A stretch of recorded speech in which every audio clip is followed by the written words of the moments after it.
মানে এই ছেলের সাথে কি মানে এই বাসায় আসলেন কি জন্য?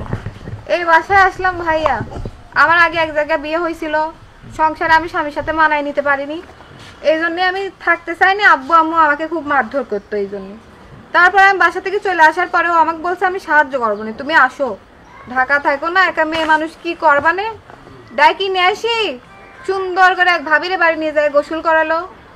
গোসল টোসল করানোর পরে বলছে রাত হয়ে গেছে, এখন তো কোথাও যাওয়া যাবে না। এটা বলে নিজেদের এই যে মোড়ের উপরে একটা অফিস আছে, ওইখানে নিয়ে যায়। ওইখানে নিয়ে যাওয়ার পরে রুমের মধ্যে নিয়ে যায়, আমার সাথে শারীরিক নির্যাতন করে ওই শয়তানটা। কোথায় অফিস? বোয়ালদা মোড়ে। কি ছেলের নাম কি যে নির্যাতন করলো? ওর নাম রিঙ্কু, মেহেদি হাসান রিঙ্কু। নির্যাতন করার পর তখন আমি খুব কান্নাকাটি করতে থাকি, তখন আমাকে বলে কান্দো না, থানা পুলিশ করো না, আমি তোমাকে বিয়ে করব। এটা বলি সে আমাকে বাইরে নিয়ে যায়, মদনপুর গেটে যায়, নাস্তা করালো, খাওয়ালো, তারপরে স্টেশনে যায়, টিকিট করলো, করে আমাকে নিয়ে ঢাকা যাবে। যাওয়ার পরে আমাকে স্টেশনে রাখি চলে আসছে। পরে আমি ওকে দেখতে না পাই, ফোন দিছি, ফোন বন্ধ বলছে। তারপরে আমিও পরে স্টেশন না, আমি হরিপুর আসলাম। আসি সেদিন রাত্রিরে আবার বাইরে জনি ছিল, ওর বন্ধু।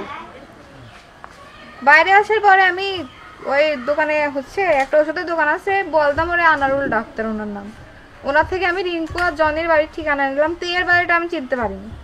জনির বাড়ি আমাকে একটা পিচ্চি বাচ্চা দেখাই দিল, ওই বাড়িতে গেলাম। ওই বাড়িতে যাই সবাইকে আমি বলেছি, জনি ভাইয়ের মা বোন, ওরা বউ ছিল, ভাবিরা ছিল, সবাইকে দেখালাম, বললাম যে রিঙ্কু এসব করেছে আমার সাথে। ওনারা তখনই বলেছিল রিঙ্কুর বাড়িতে যাও।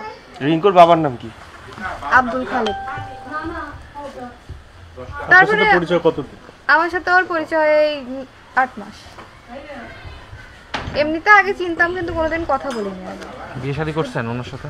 না, বিয়ের কথা বলে বলে তো আমাকে একটা মহিলা মাসে 8 মাস ভাড়া রাখে, নিজের ইচ্ছা মতো ব্যবহার করে করে এখন বলে বিয়ে করতে পারবো না, খরচা দেবে না। আমার আব্বু আম্মু ওর জন্য আমার সাথে কথা বলে না, কারণ আমার আব্বু আম্মুরা ওই অকাজটা করছিল, আমার সাথে মামলা করতে চাইছিল, আমিই করতে দিইনি। বলেছিলাম ওই ছেলে তো আমাকে বিয়ে করতে চাইছে, এইসব মামলার ভিতর যাওয়ার দরকার নেই। এরা করে আব্বু আম্মু আমার সাথে কথা বলে। তুমি যেদিন আমার বাড়ি গেলে তোমার সবাই তো বললি যে রিঙ্কুর বাড়ি যাও, তুমি আমার বাড়ি যাও। আপনি এখানে কি করতে আসছেন? এখানে আসছি বিয়ের দাবিতে। এখন ও আমাকে বাড়ি থেকে বের করে নিয়ে আসে, এরকম আলাদা করে রাখছে, খরচা দেবে না। এদিকে বাড়িওয়ালা বলছে তুমি নেমে যাও, তাহলে কোথায় যাব আমি? থানায় গেছিলাম। থানায় গেছিলাম। কি বলছে? থানায় যায় ওসি সময় দেয় বলে ব্যস্ত আছি, মেয়ের সাথে তোমরা মীমাংসা করে নাও। করতে চাই, এরা তো আমার সাথে দেখাই করতে চায় না, আমার সামনে আসবেই না, কোনোভাবেই না। তোমার বাসায় যাইতে আবার রিঙ্কুর সাথে দেখা হলো না। এই বাড়ি চিনলেন কি করে আপনি? এটা রিঙ্কুর বাড়ি? এই বাড়ি আমি আগে থেকেই চিনতাম, 8 মাস আগে থেকে। কিভাবে আসা যাওয়া করতেন নাকি আগে বাসায়? না, এই বাসায় আমি কোনোদিন আসিনি, কিন্তু ওই যে যেদিন আমাকে নিয়ে আসছিল প্রথম, তারপরে ট্রেনে রাখি চলে আসছিল, সেদিনে আমি এখানে আবার আসছিলাম।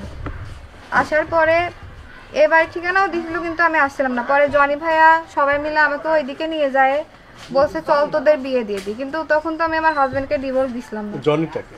জনি হচ্ছে ওর বন্ধু। বাসা কোথায়? বাসা ওই মোড়ের ওইদিকে, হরিপুরে। হ্যাঁ হরিপুরে। মানে মূলত রিঙ্কুর সাথে পরিচয় কিভাবে আপনার? রিঙ্কুর সাথে পরিচয় আমার স্টেশনে, ট্রেনে, একই ট্রেনে ও আর আমি গেছিলাম। ও ট্রেনের মাধ্যমে পরিচয়, মানে হ্যাঁ। ট্রেনে যাওয়ার মাধ্যমে? হ্যাঁ, পরে আমার কাছে ফোন নাম্বার চাইছিলাম, দিছিলাম না, ফেসবুক আইডি দিছিলাম, তারপর থেকে ওর সাথে যোগাযোগ করছি। কত বড় বিয়ে বোকা। এখন কি করবেন আপনি? এখন হয় ও আমাকে বিয়ে করবে, না হয় এই বাড়িতে আমি আত্মহত্যা করবো, না নিজে বাড়ি ফেলুক, আমার লাশ ছাড়া এই বাড়ি থেকে আমি জানতে বের হতে পারবো না। যেহেতু আমার কোথাও যাওয়ার জায়গা নেই, আমি একটা মেয়ে মানুষ, কোথায় যাব আমি? নিজের বাপ মাই তো এখন আমার আর খোঁজ নিতে চায় না এই শয়তানটার জন্য। আপনার ফ্যামিলির লোকজন জানে রিঙ্কুর সাথে আপনার সব কিছুই জানে, আগে থেকেই জানে। হ্যাঁ জানে, সবাই জানে। তার সাথে আপনার শারীরিক সম্পর্ক কতদিনের? যেদিন ও আমাকে অফিসে নিয়ে যায়, আমার উপর নির্যাতন করছিল, সেদিন থেকেই শুরু। কত মাস? সেটা মে মাসের 10 তারিখ। না মানে কতদিন যাবত? মে মাসের 10 তারিখে।